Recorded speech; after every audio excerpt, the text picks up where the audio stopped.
ध्यान से सुनना मेरी बातें, बस सुनना है और कुछ नहीं करना है आपको।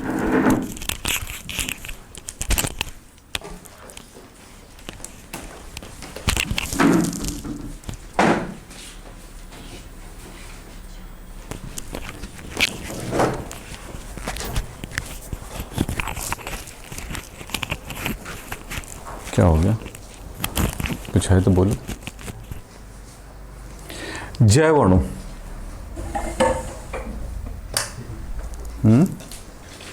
कुछ बोल रहे हो क्या? हेलो। जैव अणु, कल हमने देखा था बायोमॉलिक्यूल्स क्या होते हैं। लाइट नहीं चालू हुई क्या? बायोमॉलिक्यूल्स, हमने देखा कि जैव अणु का मतलब होता है कि जीवित तंत्र में यानी कि जीवों के शरीर में पाए जाने वाले जटिल कार्बनिक पदार्थ जो उनकी संरचना और बायोकेमिकल जो रिएक्शंस होते हैं उनको संपूर्ण करने में मदद करती है, जिससे उनका शरीर में वृद्धि, प्रजनन और उसकी ज़िंदगी चलती है। उसे हम कहते हैं क्या चीज़? बायोमॉलिक्यूल्स। बायोमॉलिक्यूल एक निर्जीव पदार्थ है, इतना ध्यान रखिएगा। यानी कि आप बोले कि प्रोटीन, प्रोटीन बोलता है क्या? हाँ, या कार्बोहाइड्रेट मतलब जब खाने जाते हो तो बोलता है कि नहीं नहीं मुझे मत खाओ, ऐसा कुछ होता है क्या? हाँ, बोलता ज़रूर है कि ज़िंदा है तब तक, क्योंकि जब पूरी स्ट्रक्चर जब चल रही है तब तक ज़िंदा है, तब तो वो भागता है आपसे ताकि मुझे ही खा। अच्छा, याद रखिएगा, जो भी भोजन मिलता है वो कोई भी चीज़ कृत्रिम रूप से प्राप्त नहीं होती, ध्यान रखना, सब कुदरत से ही प्राप्त होता है। आपने ऐसा कोई चीज़ नहीं देखे होंगे जिसको आप भोजन के रूप में करते हैं और जो कृत्रिम रूप से प्राप्त होता है, या जो अलग तरह की चीज़ें, यानी सब जीवों से ही प्राप्त होता है। बोले सर नमक या पानी, नमक और पानी ये भले ज़रूरत के लिए हमने उपयोग करते हैं, लेकिन असल कहानी ये है कि वो सारी चीज़ें हमें किसी न किसी भोजन से हमें प्राप्त होता ही है। ये एक्स्ट्रा यूज़ करते हैं, लेकिन ये कोई बायोमॉलिक्यूल्स नहीं है। ये इसको अब चलते हैं, यहाँ पे बात कर रहे थे हम लोग, पढ़े थे उसमें कार्बोहाइड्रेट, प्रोटीन, वसा, लिपिड्स, ये सब चीज़ें जो होती है वो क्या होता है? हार्मोन्स, विटामिन्स, ये सभी चीज़ें बायोमॉलिक्यूल्स होती हैं। हमने जो पढ़ा था कल उनको हम थोड़ा सा रिवाइज कर रहे हैं आपके सामने। बात करते हैं कि कार्बोहाइड्रेट और इन सारी जो कार्बोहाइड्रेट, प्रोटीन, वसा और क्या बोलते हैं न्यूक्लिक अम्ल, ये सब क्या कार्य करती है इसके बारे में बात हुई थी। कार्बोहाइड्रेट ऊर्जा का एक प्रमुख स्रोत होता है, आपको ये बात पता है। ये हमारे शरीर में कुछ हद तक ग्लाइकोजन के रूप में स्टोर होता है हमारी बॉडी में, इंसान की बॉडी में, या जो जीव जंतुओं के, लेकिन पेड़ पौधों में ये बनते हैं। प्रोटीन के बारे में बात करते हैं। प्रोटीन हमारे शरीर के निर्माण में, कोशिकाओं के निर्माण में, टूट फूट में, मरम्मत में काम आता है। कभी आपको ऐसा हो जाए, कहीं पे कट छिल जाए या कुछ हो जाए, तो डॉक्टर बोलते हैं अंडा खाना, मुर्गी खाना, चिकन खाना, है ना, क्योंकि इसमें प्रोटीन भरपूर मात्रा में होती है। तो जो लोग क्या बोलते हैं वेज हैं, उनको बड़ा मुश्किल हो जाता है, ये मुँह कुछ भी बोलता रहता है। तो ठीक है, जो बीन्स वगैरह है, दाल वगैरह है, उनमें अपन प्रोटीन की पूर्ति कर लेते हैं, ठीक है, तो वो अलग बात है। वसा यानी कि लिपिड, यानी कि तेल, ऑयल, जो भी फैट है, घी वगैरह है, वो क्या है? वसा है। ये ऊर्जा का स्रोत होता है, ये भी ऊर्जा प्रदान करती है। तो इनके दोनों में फ़र्क क्या है, दोनों में बताते हैं। इसकी ये तुरंत एनर्जी दे देती है, ये थोड़ा सा टाइम लेके, क्योंकि इसको ये थोड़ा टफ होता है, यानी, लेकिन हाँ इसकी तुलना में इसमें ज़्यादा ऊर्जा होती है। जितना मात्रा में ये खाना पड़ेगा उसकी तुलना में इसको खाना पड़ेगा, थोड़े में ही आपका काम चल जाएगा। आनुवंशिक पदार्थ का काम करता है कौन? न्यूक्लिक अम्ल, DNA, RNA। थोड़ा शॉर्ट में बता रहा हूँ, कल जो हुई थी क्लास उसके बारे में। फिर बात करते हैं कि जैव अणु जीवित प्राणियों में निम्न क्रम में व्यवस्थित होता है। तो ये जैव अणु, हमारा जो शरीर बना होता है वो कई अंगों से बना होता है, वो हर अंग कई अंग तंत्रों से बना होता है। एक सिंपल सी बात अगर हम सोचते हैं कि अगर हमने सोचा कि नर्व सिस्टम की बात करते हैं, तो वो ब्रेन से लेकर के अलग अलग जगहों तक जो पहुंची हुई जो तंत्रिका प्रणाली है, वो सब एक पूरा एक अंग कहलाएगा, लेकिन उनमें अलग अलग पार्ट्स जो है वो अंग तंत्र कहलाएगा। जैसे अगर भोजन की प्रणाली की बात करते हैं, भोजन में कहाँ से स्टार्ट करते हैं? अपने मुख से स्टार्ट करते हैं, लेकिन एक अंग के रूप में हम कहेंगे एलिमेंट्री कैनाल्स। एलिमेंट्री कैनाल जिसको क्या बोलते हैं? पाचन तंत्र कहते हैं। तो पाचन तंत्र एक प्रकार का अंग हो गया। तो उसमें क्या क्या है? आपके पास अलग अलग पार्ट हुए, आपके यहाँ से मुंह, जीभ, दांत से लेकर के यहाँ क्या बोलते हैं आपके इसोफेगस, फिर इसोफेगस से आपका चला गया कहाँ पे चला जाता है? स्टमक, स्टमक से ड्यूडेनम, ड्यूडेनम से स्मॉल इंटेस्टाइन, उसके बाद फिर आ जाता है लार्ज इंटेस्टाइन, फिर लास्ट में एनस से बाहर।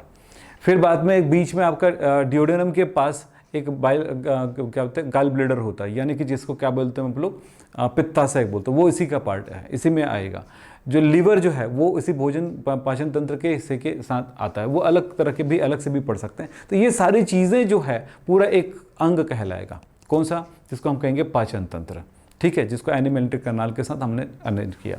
तो वो एक अंग हुआ, लेकिन उनमें अलग अलग अंग तंत्र क्या हुआ ये समझिएगा। एक अलग अलग अंग तंत्र क्या हुआ, अगर हमारे जीभ अलग हो गए, दांत अलग हो गए, हमारे ये कैनाल अलग हो गया, फिर स्टमक अलग हो गया, सब अलग अलग हो गया, उनमें भी अलग अलग पार्ट्स होते हैं। तो वो जो अलग अलग जो पार्ट्स होते हैं वो अलग अलग तरह के ऊतकों से बने होते हैं, उनका अलग अलग काम होता है। फिर उसके बाद ये ऊतक जो होते हैं कई कोशिकाओं से बने होते हैं, और ये कोशिकाएं जो होती हैं वो किससे, कई जैव अणुओं से मिलकर के बना होता है। यानी कि आपका शरीर कई जैव अणुओं से मिलकर बना होता है। कि शरीर के किसी भी हिस्से को अगर उठा दें तो उसमें क्या क्या हो सकता है, उसमें प्रोटीन हो सकता है, उसमें कार्बोहाइड्रेट्स हो सकता है, उसमें वसा हो सकता है, तो बहुत सारी चीज़ों से ये मिलकर के बनता है। तो इसी को बोलते हैं कि जैव अणुएं हर एक कोशिकाओं को बनाने में मदद करती हैं, जिससे हर एक अलग अलग तरह की कोशिकाएं मिलकर के पूरे एक शरीर का निर्माण करता है। ये थोड़ी जानकारी के लिए चाहिए था। अब हम पढ़ेंगे special carbohydrate. Carbohydrate, carbohydrate, carb मतलब होता है कार्बन और हाइड्रेट मतलब होता है पानी। तो कार्बन के साथ पानी, यानी कार्बन के साथ पानी। अब यहां पर कार्बन के साथ रियल में पानी नहीं होता, कार्बन के साथ जो पानी वाला मत बोल रहे हैं कि पानी में हाइड्रोजन और ऑक्सीजन का जो अनुपात होता है 2:1, उसी अनुपात में इसमें हाइड्रोजन और ऑक्सीजन अवेलेबल होता है, तो इसे कार्बोहाइड्रेट कहेंगे। कार्बोहाइड्रेट की अगर परिभाषा करें तो हम आपको कहते हैं कि कार्बोहाइड्रेट जो होता है पॉलीहाइड्रोक्सी एल्डिहाइड या पॉलीहाइड्रोक्सी कीटोन होते हैं। तो क्या बोल सकते हैं, वे जैव अणु जिसके जल अपघटन से पॉलीहाइड्रोक्सी एल्डिहाइड या पॉलीहाइड्रोक्सी कीटोन प्राप्त होता है, उसे हम क्या कहेंगे, कार्बोहाइड्रेट कहेंगे। ये परिभाषा है आपकी। इसमें याद रखिएगा पेड़ पौधों का शरीर लगभग 70% कार्बोहाइड्रेट से बना होता है, लेकिन जीवों का शरीर जो होता है लगभग 70-80% प्रोटीन का बना होता है, कि थोड़ा सा फर्क होता है, क्योंकि वो कार्बोहाइड्रेट बनाते हैं भोजन के रूप में और हम उन भोजन को हम ग्रहण करते हैं, तो थोड़ा फर्क आता है दोनों की बॉडी के साथ। चलिए साहब, कार्बोहाइड्रेट का सिर्फ ये मतलब नहीं होता कि स्टार्च होगा जिसको आप खाते हैं, सेलुलोज भी होगा, क्योंकि सेलुलोज ये जो दूसरे जो घास खाने वाले हैं या शाकाहारी जीव जंतु वो उसका उपयोग करते हैं सेलुलोज का पाचन हम नहीं कर सकते हैं। अब ये मत बोलना कि स्टार्च का पाचन वो नहीं कर सकते, वो स्टार्च का पाचन कर सकते हैं। तो स्टार्च और सेलुलोज दोनों का पाचन कर सकते हैं। पाचन का मतलब होता है कि भोज्य पदार्थ को छोटे टुकड़ों में तोड़ना, जिससे उनको जिसका अवशोषण कर सके हमारा शरीर। यानी जैसे अपन बोलते पाचन का पहला पार्ट क्या हुआ, दांतों से काटना, छोटे छोटे टुकड़ों में दांत से चबा देना, पीस देना, एक प्रक्रम हुआ। लेकिन जो छोटे टुकड़े हैं और भी उसे छोटे टुकड़ों में तोड़ना होगा, ताकि हमारे जो शरीर है वो ब्लड तक पहुंचा सके। वो होता है पाचन की स्थितियों में। ठीक है, चलिए साहब आप बात करते हैं यहाँ पे आप कार्बोहाइड्रेटों को वर्गीकरण। कार्बोहाइड्रेट का जब वर्गीकरण करते हैं तो कुछ आधार है हमारे पास, स्वाद के आधार पर, जल अपघटन के आधार पर और अपचायक गुणों के आधार पर। स्वाद के आधार पर दो प्रकार का आपको याद आ रहा है, बताइए, शर्करा और अशर्करा। शर्करा का मतलब होता है जो मीठे स्वाद वाला होता है, जो जल में घुलनशील है, जो क्रिस्टल बनाती है। ठीक, तो शक्कर को देखो नहीं यार, ये शर्करा हुआ। स्टार्च को देखो, यानी चावल का पाउडर हुआ या चावल हुआ, तो ये थोड़ा समझना है आपको। तो शर्करा ये स्वाद में मीठे होते हैं और ये क्रिस्टली ठोस होते हैं और ये जल में विलय होते हैं। जब अब यहाँ पर जाएंगे तो ये मीठा नहीं होगा, अस्वाद होगा, ठीक है, स्वादहीन होगा। दूसरी बात आपने देखा कि ये कैसा होता है, ठोस है, ये भी ठोस है पर ये क्रिस्टल है, ये अक्रिस्टली ठोस है। फिर यहाँ पर क्या लिखा है, जल में विलय, ये जल में अविलय होता है। चावल का पाउडर जल में घुलता नहीं है, गेहूं का पाउडर नहीं घुलता है, याद रखना, तो ये अविलय होता है। अब ये दोनों के बारे में बात हो गई। यहाँ पर अगर हम बात करते हैं ग्लूकोज, फ्रक्टोज, गैलेक्टोज, ये सब इसमें आएगा। लेकिन अगर हम बात करते हैं इसमें तो क्या आएगा, स्टार्च, सेलुलोज, ग्लाइकोजन, सब ये इनमें आएगा, पॉलीसैकेराइड्स। ठीक है, जो अच्छा एक बात याद रखना, जो शर्कराएं होती हैं वो दो प्रकार का होता है, एक होता है मोनोसैकेराइड और ओलिगोसैकेराइड, और ये जो है वो होगा पॉलीसैकेराइड्स, यानी अशर्करा पॉलीसैकेराइड्स। अब यही बात मैं करने वाला हूँ, ये मोनो और पॉली क्या होंगे। अब यहाँ पर है जल अपघटन के आधार पर। जल अपघटन के आधार पर इसका मतलब होता है कि अगर कार्बोहाइड्रेट को हम जल के साथ बॉईल करें या उसको तोड़ें टुकड़ों में, तो इसको तोड़ने पर छोटे छोटे कणों के रूप में, यानी छोटे भाग में टूटेगा, यानी मोनोसेक्राइड में टूटेगा, तो कितने और छोटे भाग में टूट सकता है। तो यहाँ पर याद रखना कि जो और भी छोटे नहीं विघटित हो सकते हैं, अपघटित नहीं हो सकते, उनको कहा जाता है मोनोसेक्राइड, क्योंकि वो अकेला यूनिट्स है। लेकिन अगर वो दो से अधिक भागों में टूट रहे हैं, 2 से 10 भागों में टूट रहे हैं, तो ऑलिगोसेक्राइड होगा। तो मोनोसेक्राइड, ऑलिगोसेक्राइड, 2 से 10 मोनोसेक्राइड में टूटेगा। ये 10 से अधिक मोनोसेक्राइड्स में टूटता है, ये है पॉलीसेक्राइड्स। तो सेक्राइड, मोनो, ऑलिगो और पॉली। ऑलिगो के अंदर होता है डाई, ट्राई, टेट्रा, ये इस टाइप का सेक्राइड्स होते हैं। तो कहाँ 2 से 10 तक के। हम मोनोसेक्राइड में बात करते हैं, यह सबसे सरल कार्बोहाइड्रेट होता है। इनका जल अपघटन करने पर और भी छोटे सेक्राइड में नहीं टूटते हैं, ये मोनोसेक्राइड्स कहलाते हैं। फिर बात आता है ये इसका फॉर्मूला क्या होगा, CH2ON, ये फॉर्मूला होगा। अगर N, यहाँ पर N की वैल्यू जो है आप याद रखना, N की वैल्यू जो है वो 3 से स्टार्ट होगा, 3 से। तो अगर C3H6O3, C4H8O4, C5H10O5, C6H12O6, इसके बारे में आप लोग अक्सर जानते हो। चलिए, ग्लूकोज, फ्रक्टोज, गैलेक्टोज सबका फॉर्मूला एक ही होता है। तो यहां पर एक बात लिखा गया 3 से 7 होते हैं, ये लीजिए कार्बन की संख्या। इसमें हमने अभी तक खोजा है कि मोनोसेक्राइड जो है लगभग 20 प्रकार के होते हैं प्रकृति में। ग्लूकोज, फ्रक्टोज, गैलेक्टोज, ये सबका फॉर्मूला देखिए एक जैसा है, देख रहे हैं। तो ये हुआ आपका। फिर बात करता हूं मैं आगे जा करके इसका कुछ फॉर्मूला। देखो ग्लूकोज का फॉर्मूला क्या होगा, देखो तीनों का, ग्लूकोज, फ्रक्टोज और गैलेक्टोज, तीनों का फॉर्मूला जो है C6H12O6 होगा। आप बोलो सर सबका फॉर्मूला एक जैसा, तो यौगिक कैसे अलग अलग हुए। आपने समावता पढ़े होंगे, समावता कई तरह के पढ़े होंगे, तो उनमें अलग अलग तरह के समावता होने की वजह से ऐसा होता है। समावता होने का मतलब क्या हुआ कि ये इनकी संरचना अलग होगी, इसकी संरचना अलग होगी, इसकी संरचना सूत्र अलग होगी। तो संरचना सूत्रों में अलग होने की वजह से ये यौगिक भी अलग अलग होंगे। जैसे इंसान, सारे इंसान एक जैसे होते हैं, एक नाक ही होता है, 2 आंख होता है, सब मुंह होता है एक जैसे, फिर हमारे लिए सब अलग क्यों है? क्योंकि उनकी संरचनाएं थोड़ी बहुत अंतर है, तब उसके गुण भी अलग होंगे, अंतर होंगे।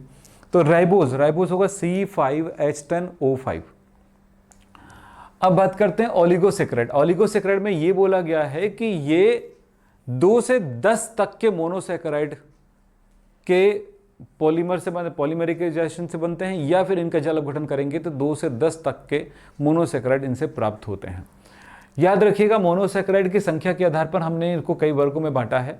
जैसे कि 2 मोनोसेक्राइड से बना होगा या 2 मोनोसेक्राइड में अपघटित होगा, तो इसका मतलब होता है डाइसेक्राइड। 3 में बटेगा तो ट्राइसेक्राइड, 4 में बटेगा तो टेट्रासेक्राइड, 5 में बटेगा तो पेंटासेक्राइड, इस तरह से इसके नाम होंगे। अब बात करते हैं डाइसेक्राइड। डाइसेक्राइड यानी कि 2 मोनोसेक्राइड के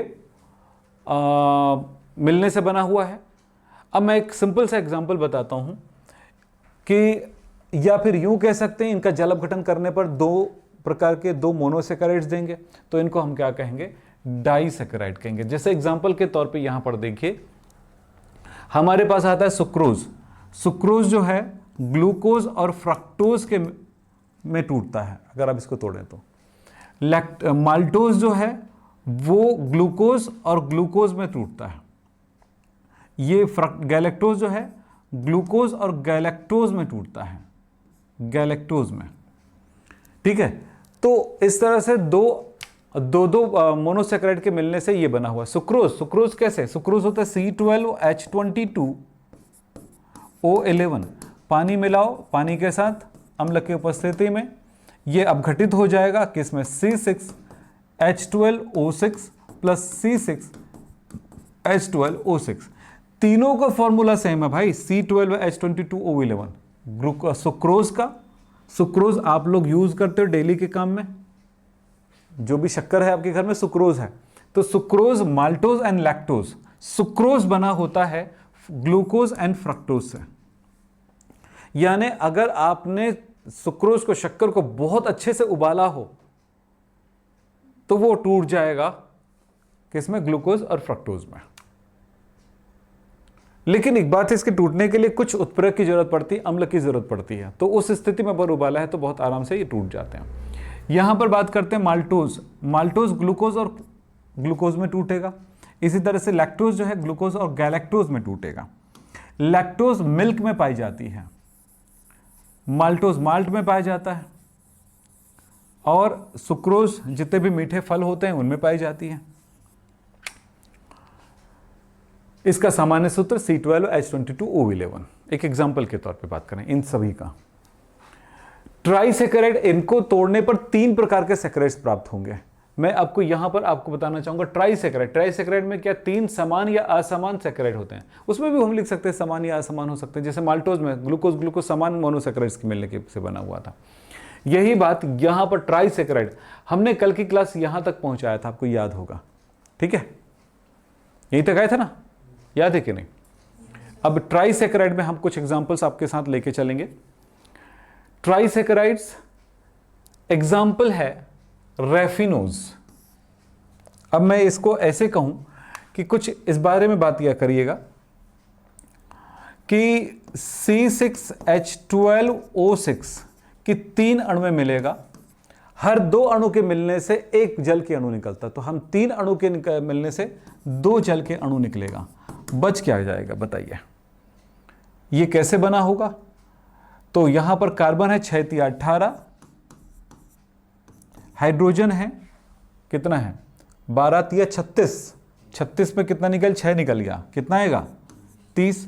ऑक्सीजन कितना है 18, 2 निकल गया, ठीक है 4 निकला है, 4 निकला तो कितना हो जाएगा ये कार्बन किसका हाइड्रोजन 4 निकला, 4 निकला तो 32 हो जाएगा, क्यों, ठीक है 32 हो जाएगा। और ऑक्सीजन कितना निकलेगा 2 निकलेगा, 6 × 18, 2 कम हो गया, कितना हुआ 16, तो ये O16 हो गया। तो ये है ट्राइसेकेराइड। हम दूसरे देख 2 तरह से बोल सकते हैं, ये 3 मोनोसेकेराइड के क्या मोनोसेकेराइड के संघनन से बना हुआ है, ये कह सकते हैं, या यूं कह सकते हैं कि इनका जल अपघटन करने पर यानी जल से क्रिया कराने पर ये टूट करके 3 मोनोसेकेराइड देंगे, इस तरह भी हो सकता है। तो यहां पर यही बात लिखा गया है। तो रेफिनोज का फॉर्मूला ये है ट्राइसेकेराइड, और ये किन से बना हुआ है, एक ग्लूकोज, दूसरा फ्रक्टोज और तीसरा गैलेक्टोज, यानी 3 चीजों से बना हुआ है। यानी यहां पर 3 चीजें जो रहेंगी वो कौन कौन सा होगा, ग्लूकोज, फ्रक्टोज, गैलेक्टोज होगा। चलिए साहब, ये तो बात हो गया कुछ कुछ बातें।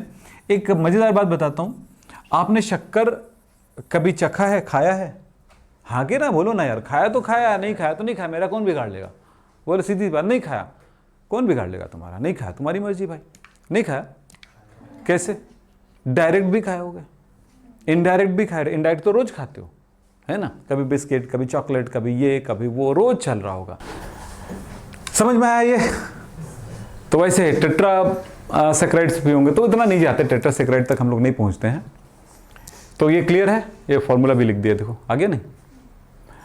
टेट्रासेक्राइड्स, टेट्रासेक्राइड में 4 मोनोसेक्राइड्स होंगे। यहां पे स्टाइरोज, स्टारचाइरोज, क्या नाम है इसका, स्टारचाइरोज। इसमें क्या क्या होता है, ग्लूकोज, फ्रक्टोज और 2 मॉलिक्यूल गैलेक्टोज का, 4 अणुओं में टूटेगा, इसका जल अपघटन करेंगे। तो फॉर्मूला भी आप समझ में आ गया होगा क्या होगा। पॉलीसेकेराइड्स, ये अत्यधिक संख्या में मोनोसेकेराइड के मिलने से बनता है, या उनका जल, यानी पॉलीसेकेराइड वे सेकेराइड्स होते हैं या वे कार्बोहाइड्रेट होते हैं जिनका जल अपघटन होने से बहुत सारी संख्या में क्या प्राप्त होते हैं, मोनोसेकेराइड प्राप्त होते हैं। बस जल अपघटन शब्द का लगाना जरूरी है, ध्यान रखना, शब्द टूटना, जल अपघटन।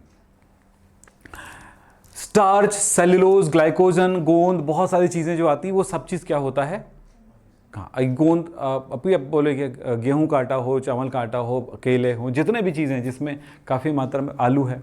अब जैसे घर में आप लोग क्या क्या खाते हो जो जिसमें काफ़ी मात्रा में कार्बोहाइड्रेट हो, स्टार्च हो, स्टार्च वाली बात करते हैं। चलिए, चावल हो गया, गेहूं हो गया, जितने भी आटे होते हैं, जैसे अरारोट का आता है, मक्के का आटा आता है ना, अरारोट का आटा आता है, मक्के का आटा आता है, और जितने भी कतरा वतरा खाते होगे है ना, जैसे क्या होता है उसको सिंघाड़ा, ठीक है, तिखुर, और क्या क्या बनता है, सूजी, सूजी भी गेहूं से आता है ना, याद रखना गेहूं से आता है, ये हो गया। और हम लोग फलों में क्या खाते हैं ज़्यादा से ज़्यादा कार्बोहाइड्रेट में? केला, कांदा, कांदा है ना। तो ये तो समझ में आ गया। हाँ, तो कांदा में होता है, तो कौन सा कांदा मत पूछना लाल कांदे में भी, सफ़ेद कांदे में भी, सब में होता है। तो कांदा याद आ गया, तो समझ में आई बातें। चलिए ऐसे यार लाइफ में चीज़ों को याद करते चलो। गोंद, लासा, लासा बोलते हैं ना गोंद, वो भी कार्बोहाइड्रेट का बना होता है। आपके दिमाग में रहता होगा ये क्या है यार, ये कोई चीज़, उसको भी खा सकते हैं आप। आजकल तो गोंद का वो क्या बोलते हैं, उसको फ्राई करके उसको करके खाते हैं। अच्छा, साबूदाना भी इसमें इसी के पार्ट में आएगा कि साबूदाना भी स्टार्च होता है। तो इस जितने भी स्टार्च होते हैं हम अलग अलग रूप में, हम भोजन के रूप में लेते हैं। ठीक है, चलिए सब क्लियर। अब इसमें देखो ये कैसा होता है, कोई स्वाद होता है इनमें? बोले सब केले में तो होता है। ठीक है, केले के स्टार्च में स्वाद नहीं होता, पर केले में और भी जो चीज़ें होंगी उन सब मिला करके स्वाद बनता है। अब जो ले सर चावल में स्वाद नहीं होता है, तो साग लगा लगा के मिला के खाते हो ना, तो क्या होता है, तो उससे क्या उसमें स्वाद उत्पन्न हो जाता है। तो ये सारी चीज़ें होती हैं। ये अशर्करा होता है, इसमें कोई स्वाद नहीं होता, स्वाद बनाते हैं हम लोग, है ना। पुलाव बना लिए, बिरयानी बना लिए, सब उल्टा सीधा मिला के बना लेते हैं। तो हाँ, अपचायी शर्करा, यहां पर समझेंगे शर्करा किसके आधार पे? अपचयन के आधार पर। तो अपचायक गुणों के आधार पर शर्करा दो प्रकार का होगा, अपचायी शर्करा और दूसरा होगा अनपचायी शर्करा। ऐसा शर्करा जो टॉलन अभिकर्मक को अपचयित कर सकता है, फेलिंग अभिकर्मक को अपचयित कर सकता है, वो अपचायी शर्करा कहलाएगा। लिखा है देखो यहां पे, फेलिंग विलयन तथा टॉलन अभिकर्मक को अपचयित करता है, क्या कहलाएगा? अपचायी शर्करा कहलाता है। याद रखना, सिंपल से एक बात बताना चाहूंगा, जिस शर्करा में एल्डिहाइड ग्रुप होगा, शर्करा दो प्रकार का देखने को मिलेगा, एक एल्डिहाइड वाला, एक कीटोन वाला। तो जिसमें एल्डिहाइड ग्रुप होगा वो अपचायी शर्करा है। टॉलन अभिकर्मक Ag2O, सिंपल तरीके से लिख रहा हूँ, ये ऑक्सीजन इनको दे देगा, तो क्या बने? RCOOH हो गया, और ये सिल्वर अलग हो गया, सिल्वर अलग हो गया। चलिए यहाँ पे लिख देता हूँ 2 लगा के, ठीक है। तो ये दर्पण बना लेता है, ठीक। सिल्वर जो से वो होता है, दर्पण होता है, दर्पण के पीछे सिल्वर की कोटिंग लगी रहती है। और चूंकि कांच एकदम प्लेन रहता है तो इसलिए क्या होता है, अच्छे से दर्पण की तरह काम करता है। चलो ठीक है, ये दर्पण बन जाती है। तो ये जिसमें एल्डिहाइड होगा, लेकिन जिसमें कीटोन होगा वो ऑक्सीजन को एक्सेप्ट नहीं करेगा, इस ऑक्सीजन को एक्सेप्ट नहीं करेगा। तो ये जिसमें होगा एल्डिहाइड, जिसमें होगा उपचायी शर्करा है, जिसमें एल्डिहाइड ग्रुप नहीं होगा, कीटोन ग्रुप होगा, वो अनपचायी शर्करा होगा। तो ये दो प्रकार के शर्करा के रूप में इसको बताएगी, इसलिए यहां पर एल्डिहाइड समूह लिखा गया, CHO समूह, ठीक है। तो जिसमें एग्जांपल है माल्टोज, ग्लूकोज, माल्टोज, लैक्टोज, ये क्या क्या बोला मैंने, ये सब कैसा होता है, याद रखना बेटा, सब यही तो याद रखना पड़ेगा। तो इससे क्या होगा, वो शर्करा। अच्छा, अनपचायी शर्करा जो इसको अपचयित नहीं कर सकता है, किसको? फेलिंग और टॉलन अभिकर्मक को। इसमें कीटोन समूह होता है एक्चुअली नॉर्मली।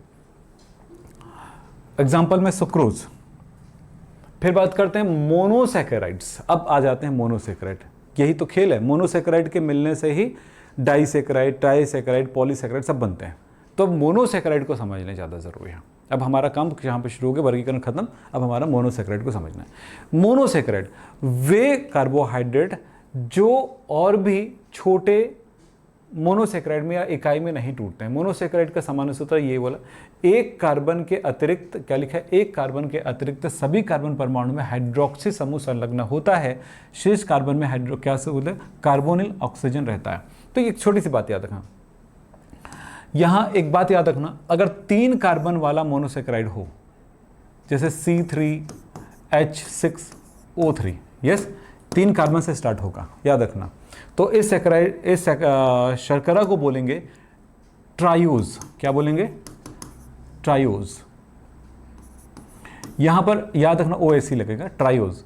तो 3 कार्बन है, तो 4 वाला हो तो क्या बोला, टेट्रोज, 5 हो तो पेंट्रोज, 6 वाला हेक्सोज, ठीक है। ये 2 प्रकार का हो सकता है, एक होगा CHO समूह वाला और दूसरा होगा कीटोन समूह वाला। तो यहां पर एल्डो ट्रायोज होगा, इधर वाले को कहेंगे एल्डो कीटोज बोलेंगे। समझना मेरी बात। तो इसका एग्जांपल देता हूं, CHO CHOH CH2OH, ये फॉर्मूला हो गया। देखो आप 3 कार्बन, हाइड्रोजन चेक कर लो कितना है, 6 है कि नहीं है, ऑक्सीजन कितना है, 3 है। और ये वाला जब होगा कीटोन वाला तो क्या होगा, CH2OH CO CH2OH। तो ये क्या हुआ, अब देखो ट्रायोज है, 3 वाला है, एल्डिहाइड है, तो ये उसको नाम क्या बोलेंगे, एल्डो ट्रायोज। और इसको क्या बोलेंगे, कीटो ट्रायोज। अब समझ में आई बातें।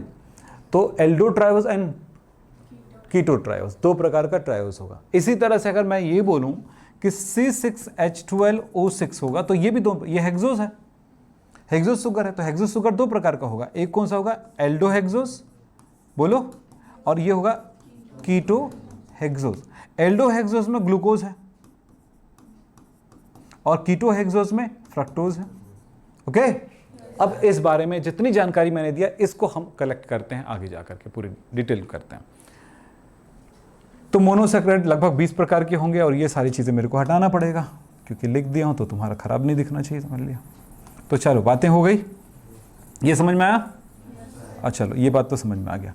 चलो साहब, अब बाकी चीज़ें तो क्रियात्मक समूह के आधार पर और कार्बन संख्या के आधार पर हम मोनोसैकराइड्स को वर्गीकृत करते हैं। तो कार्बन संख्या के आधार पर क्या बोला गया, 3 कार्बन हो तो ट्रायो, 4 कार्बन टेट्रो, समझ में आ गई।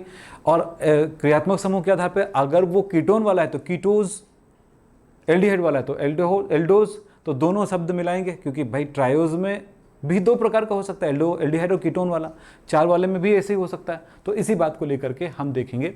इस प्रकार क्रियात्मक समूह के आधार पर ये 2 प्रकार का होगा और कार्बन संख्या के आधार पर हम बोल सकते हैं कुछ ऐसे। देखें, चलिए यहां पर बात करते हैं। अब देखिए 2 प्रकार का हुआ, 3 कार्बन वाला 2 प्रकार का, एक होगा यहां से, देखिए ध्यान देना, 3 कार्बन वाला, 4 कार्बन वाला, 5 कार्बन ऐसे वाला होगा, ठीक है। अब यहां पे मैं बात कर रहा हूं एल्डिहाइड वाले में से CH, और यहां पर कीटोन वाला, यस। तो अब ये R भले लिख दिया मैंने, लेकिन ऐसा मत समझना एल्डिहाइड ही है वो, उसमें जितने भी कार्बन, देखो एक क्रियात्मक समूह होगा एल्डिहाइड और जितने भी कार्बन बचते हैं उन सारे कार्बन पर OH लगा होगा। अगर वो ग्लूकोज क्या बोलते हैं, अगर वो सैकराइड्स है तो क्या क्या बोले सुने आपने, एक कीटोन या एल्डिहाइड ग्रुप होगा किसी कार्बन पर। जैसे मैं एक सिंपल सी बात यहां पे कर रहा हूं, चलो मैं C6H12O6 की बात कर रहा हूं, 6 कार्बन एल्डोज वाला में, 1 2 3 4 5 6,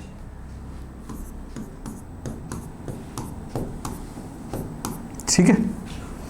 एक जगह कहीं पर एल्डिहाइड है तो बाकी सभी जगह पर क्या होगा,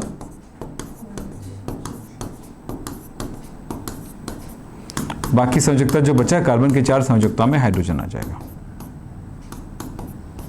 आ गया। इसमें एक जगह पर कीटोन, तभी तो हो सकता है बीच में ही आएगा, कभी साइड में तो होगा नहीं सकता। तो सब में क्या होगा फिर,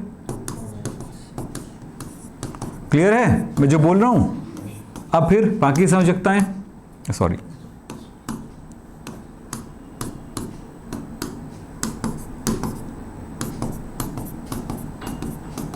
ये लीजिए, तो ये क्या हुआ, हेक्सो एल्डोज, ये क्या हुआ, हेक्सो कीटोज, और ये इसको दर्शा रहा है। तो ये है किसका, ये है ग्लूकोज की संरचना, और ये किसकी संरचना है, फ्रक्टोज की संरचना। लेकिन एग्जैक्ट संरचना नहीं है ना, ध्यान रखना, क्योंकि अभी बहुत कुछ सीखना बाकी है, समझ रहे हो। तो ये होगा एक्चुअली जब आप, अरे अभी फिलहाल मिटा देता हूं, चलेगा, क्योंकि अभी इसके डिटेलिंग में आने वाले हैं हम लोग।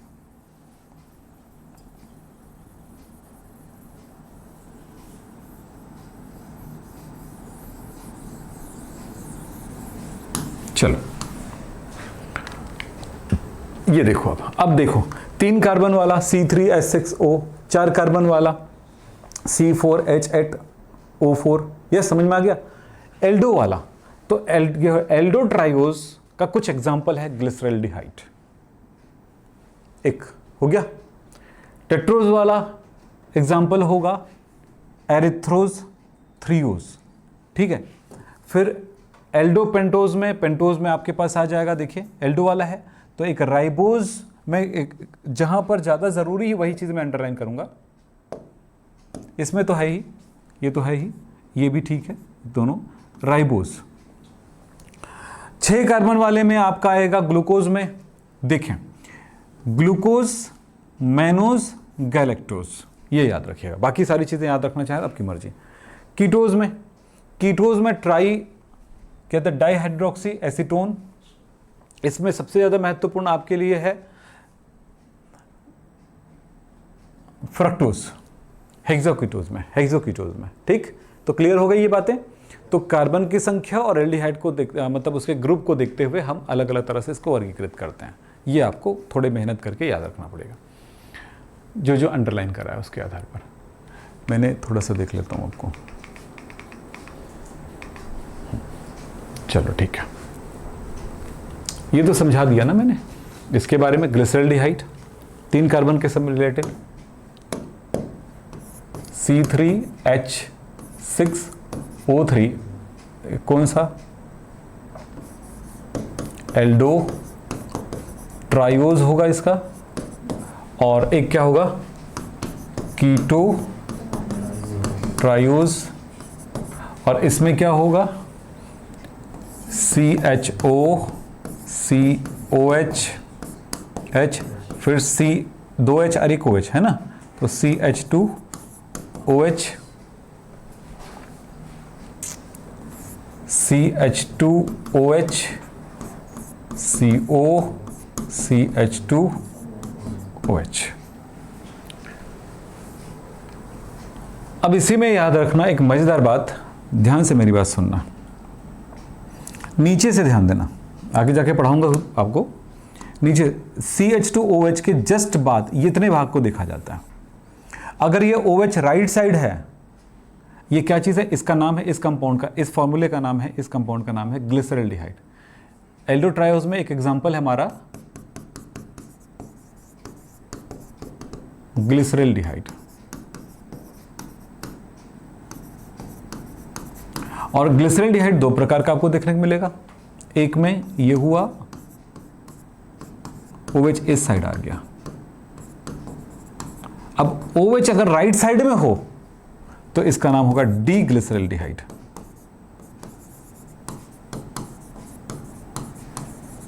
और यहां पर देखिए अगर वो लेफ्ट साइड में हो तो एल ग्लिसरल्डिहाइड होगा।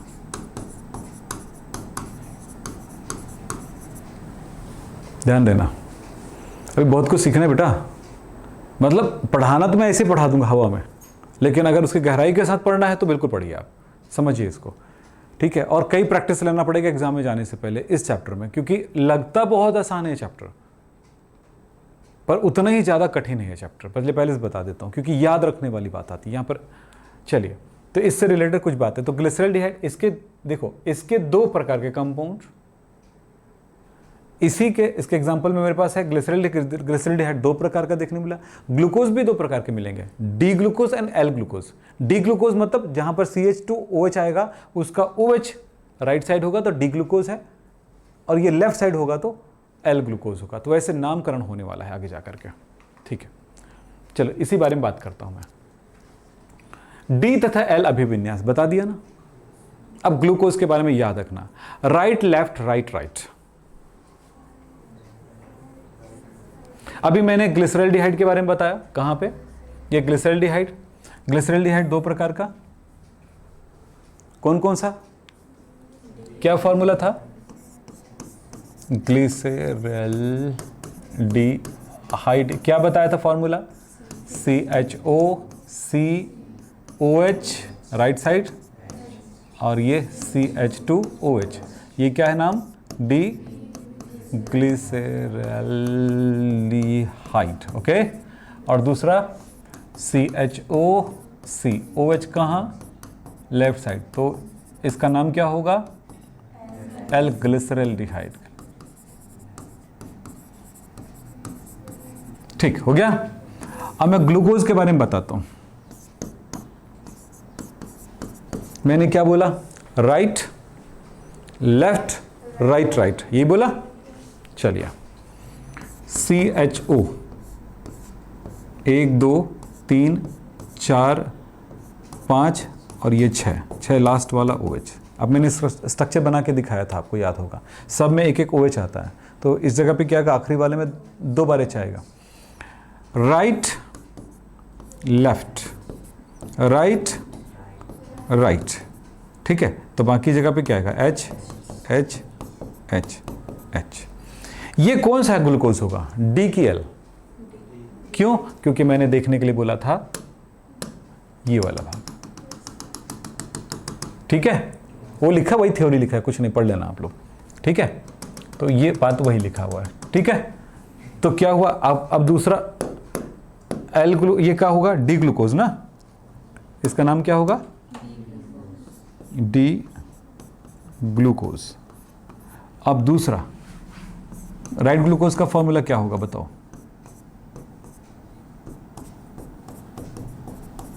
चलो बोलो, यहां राइट लेफ्ट, फिर राइट, राइट बोला था ना, आपको याद है। चेंज क्या होता है, ये वाला, जस्ट सेकंड वाला नीचे से। तो क्या हुआ, क्लियर है, बाकी सब वही है। तो इसका नाम क्या होगा, एल ग्लूकोज। एक मजेदार बात बताता हूं, अगर मैं सेकंड नंबर वाला इधर से इधर कर दूं तो वो एक नया यौगिक बन जाएगा, मैनोज, सॉरी क्या बन जाएगा, मैनोज। अब देखो मैं क्या करूं, सारी चीजें यही रहेगी, कौन सा वाला चेंज होगा, सेकंड वाला। तो क्या होगा, CHO, पहले ऐसे बना लिया करो, 1 2 3 4 5 6, ठीक है। अब क्या बोला था मैंने, OH, एक ग्लूकोज पहले बना लेता हूं ताकि एक याद रखो, सब बन जाएगा। ये कौन है, ग्लूकोज। और ग्लूकोज को मैनोज बनाने के लिए क्या किया मैंने, ये। तो ये कौन सा मैनोज है, डी मैनोज। हेलो, क्या, डी मैनोज, क्लियर। अब इसी में देखो, मैं मैनोज ही बना रहा हूं, ये मैनोज है, यस।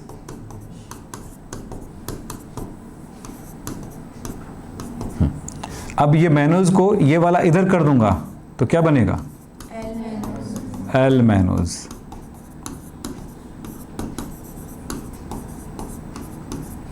देखना, मैनोज C6H12O6 एल्डोज शुगर में आपको यहां पर दिखाई देगा, एल्डोज हेक्सोस है, एल्डोहेक्सोस। तो ये क्या होगा, ग्लूकोज होगा। तो ग्लूकोज के साथ अब मैनोज भी दिखाई देगा, ग्लूकोज भी दिखा, मैनोज भी दिखा, आया। सब याद रखना पड़ता है, ठीक। तो ये कुछ बातें मैंने बताया, उसमें नहीं है, देख लो, बहुत सारी चीज़ें रहती इधर उधर करते हैं हम लोग जानबूझ के, इसलिए हमारे पास पुराना जो पढ़ाया हुआ है वो हमारे पास प्रमाण के तौर पर रहना चाहिए, हमने क्या किया और क्या कर सकते हैं और क्या छोड़ना चाहिए, दोनों चीज़ें रहती हैं। चलिए साहब, अब बात करते हैं हमारा प्रमुख मोनोसैकेराइड्स, ग्लूकोज और दूसरा फ्रक्टोज। ग्लूकोज को कहा जाता है द्राक्ष शर्करा। द्राक्ष मतलब, द्राक्ष मतलब क्या होता है, राक्षस। द्राक्ष मतलब होता है अंगूर, ठीक है। द्राक्ष मतलब होता है अंगूर, अंगूर शर्करा। अंगूर में जो मीठापन रहता है ना, बहुत ज़्यादा मीठा नहीं रहता, आपको तो पता है, पर मीठा रहता है, वो ग्लूकोज की वजह से है। अब देखो, शक्कर की तुलना में ग्लूकोज कम मीठा रहता है। 1 चम्मच शक्कर खाओ, या ऐसे सिंपल तरीके बताता हूँ, 1 गिलास पानी ले लो, 2 चम्मच शक्कर घोलो, दूसरे वाले में भी 2 चम्मच शक्कर ग्लूकोज घोलो, दोनों को पी के देखना कौन ज़्यादा मीठा रहेगा। शक्कर वाला ज़्यादा मीठा रहेगा, ग्लूकोज वाला कम मीठा रहेगा, ठीक है। अब एक मज़ेदार बात बताता हूँ, ध्यान से सुनिएगा, एग्जाम में बहुत बार प्रश्न आया है। सबसे मीठा शर्करा का नाम लिखिए। मैं कृत्रिम शर्करा की बात नहीं कर रहा हूँ, प्राकृतिक शर्करा की बात कर रहा हूँ। फ्रक्टोज, कुछ लोग फ्रुक्टोज पढ़ते हैं, फ्रुक्टोज, क्योंकि उसका स्पेलिंग वैसे होता है, फ्रुक्टोज बोलते हैं कुछ, वो क्या है, फ्रक्टोज, ओके।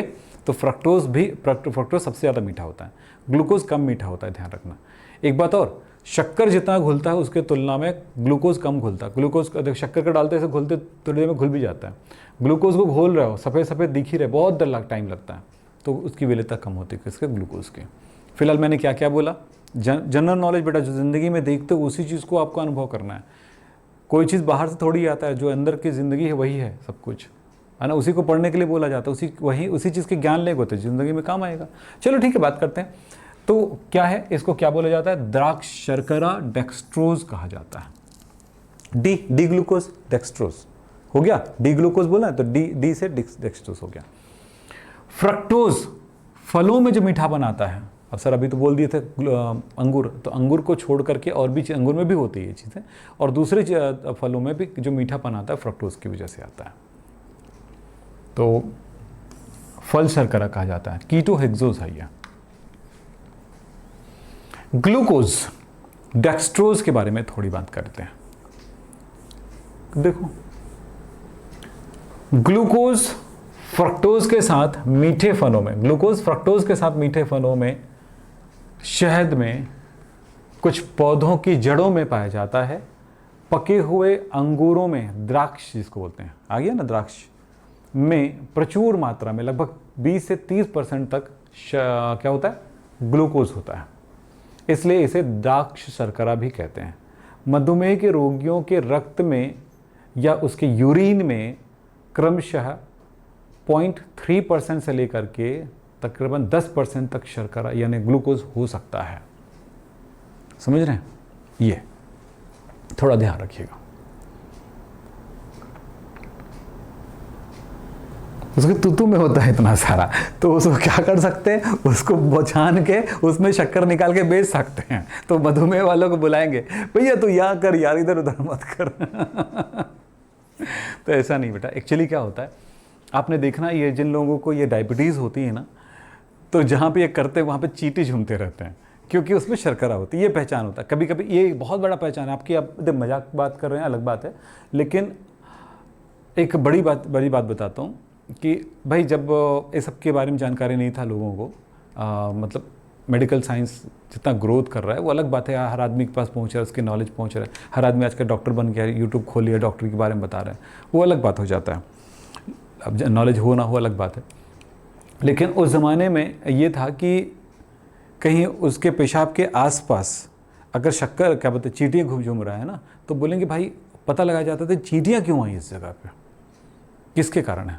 तो उस टाइम पे फिर अलग अलग आदमी अलग अलग जाके पेशाब करके आता था अपने अपने नाम लिख करके, तो जिसके में चींटी है समझ में इसमें ग्लूकोज है, यानी इसको अब कोई शक्कर वाली बीमारी है, इसलिए इनको शक्कर नहीं खाना है या कम खाना है। ये ऐसा उस जगह का एक माहौल हुआ करता था, लोग इस तरह से निपटते थे मधुमेह से। ठीक है, अब तो हम लोग दवाई खाते हैं, है ना, या इंसुलिन लगवाते हैं। यस, रोज़ पता है जिन लोगों को ये इंसुलिन का प्रॉब्लम होता है कितना खतरनाक है ये, आँखें को रोशनी चली जाती है, बहुत सारे प्रॉब्लम आते हैं, बाद में बात कर सकते हैं, या नहीं भी करेंगे तो चलेगा, हमारा कोर्स तो है नहीं वो। चलिए अब आगे बात करते हैं, गन्ने की शर्करा से हम इसे कैसे प्राप्त करेंगे ज़रा हम देखें। तो गन्ने की शर्करा से प्राप्त करने का एक तरीका देखो। गन्ने की शर्करा मतलब क्या, शक्कर जो हमारे घर में होता है, उनसे हम कैसे प्राप्त करेंगे। यहाँ पर लिखा गया 2 लाइनें, देखिएगा क्या लिखा है। जब गन्ने की शर्करा के विलयन का तनु हाइड्रोक्लोरिक अम्ल के साथ जल अपघटन किया जाता है तो ग्लूकोज और फ्रक्टोज दोनों प्राप्त होते हैं। C6H12O6 जल पानी के साथ इनको उबाला गया, लेकिन इसमें थोड़ी मात्रा में हमने क्या मिला दिया, HCl या कोई अम्ल लेते हैं, तो ये टूट जाएगा किसमें, अरे सॉरी यहाँ पे मैं गलत लिख दिया, C12H22O11, तब ये क्या बन जाएगा, 2 अणुएं C6H12O6 तथा C6H12O6। एक क्या है, ग्लूकोज और दूसरा है फ्रक्टोज। अब हम क्या करेंगे, इस तरह से टूट गया, हमने क्या किया, ये ले लिए शक्कर, हाइड्रोक्लोरिक एसिड मिल जाता है, जो आप टॉयलेट में डालते हो ना, जो एसिड, वो है हाइड्रोक्लोरिक एसिड, उसका यूज़ कर सकते हैं बनाने के लिए। अरे वो तो आप डालते हो तब वो गंदा है ना भाई, उसके पहले तो वो अच्छा है ना, तो उसके लिए छी मत बोला करिए। ठीक, तो HCl के साथ उनको उबालेंगे, किसको? शक्कर को। पानी मिला, पानी है, शक्कर में पानी मिला, उबाले, उसमें थोड़ा सा HCl डाल दिया, अच्छे से उबालेंगे तो उसमें दो तरह के शक्कर बन जाएगा, शक्कर बन जाएगा, एक ग्लूकोज और एक फ्रक्टोज, टूट करके अलग हो गया। अब इसको सांद्रित करेंगे, मतलब उसमें एक्स्ट्रा पानी को हटाने की कोशिश करेंगे तो गाढ़ा विलयन बन जाएगा। तो उस गाढ़े विलयन को थोड़ी देर छोड़ देंगे तो ग्लूकोज कम घुलनशील है, किसके तुलना में? फ्रक्टोज की तुलना में। तो जो ग्लूकोज है ठोस क्रिस्टल बनकर नीचे बैठ जाएगा और फ्रक्टोज जो है उसमें ऊपर में क्या बोलते हैं, फ्रक्टोज जो है विलयन में रह जाएगा। इसको छानेंगे तो हमको ग्लूकोज मिल जाएगा। तो ये ग्लूकोज बनाने का तरीका हो गया। ठीक है, धंधा शुरू करें बनाने का। चल ठीक है, दोनों की अपनी कीमत है ना। जैसे मिठाई वाले लोग इसको फ्रक्टोज को ले लेंगे क्योंकि थोड़ा सा मिठाई में डालेंगे तो भी ज़्यादा मीठा हो जाता है, तो ये एक बात होती है। ठीक है, तो वो मिठाई वाले बनाने वाले ले लेते हैं, क्या बोलते हैं, शक्कर यूज़ ना करके फ्रक्टोज यूज़ कर लेंगे, ज़्यादा अच्छा रहेगा उसके लिए। और ग्लूकोज भी अच्छी कीमत में बिकती है। चलो ठीक है, दूसरा व्यापारिक मात्रा में भी बनाने का तरीका है। इसके लिए क्या करते हैं, जो भी स्टार्च होगा, चाहे मक्का हो, आलू हो, चावल हो, जो भी हो, उस स्टार्च से, स्टार्च का फॉर्मूला होता है C6H10O5, N की संख्या में, N की संख्या में पानी ग्रहण करेगा और ये डाइल्यूट सल्फ्यूरिक एसिड के साथ इनको बॉईल करेंगे तो बनेगा ये N की संख्या में C6H12O6 यानी ग्लूकोज, ये प्राप्त होता है।